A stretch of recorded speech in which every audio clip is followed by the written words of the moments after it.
গোলামি করা, বন্দি থাকা, আবদ্ধ থাকা, যাতে রক্তের সাথে মিশে গেছে, এরা আসলে কখনো আজাদি এরা পছন্দ করবে না।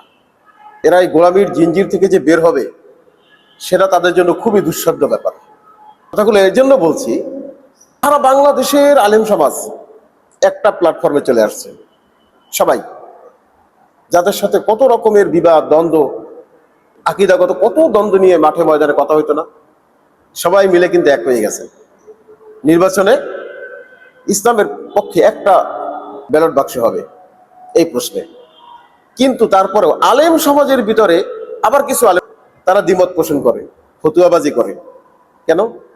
তারা জানে এই প্ল্যাটফর্মে যদি আসে তাহলে তারা আজাদি হয়ে যাবে, তারা মুক্ত হয়ে যাবে, স্বাধীন হয়ে যাবে। ওই স্বাধীনতা তারা চায় না, তারা গোলামির ওই জিঞ্জিরে আবদ্ধ থাকতে চায়।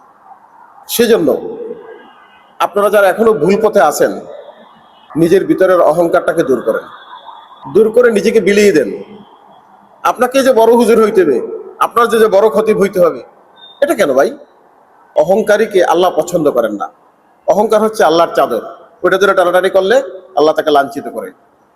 ওই ধরনের আলেমরা যারা অহংকারী করে আলেমদের দল থেকে ছুটে অন্য দলে যাচ্ছেন, আপনারা সমাজে নিশ্চিত লাঞ্ছিত হবেন।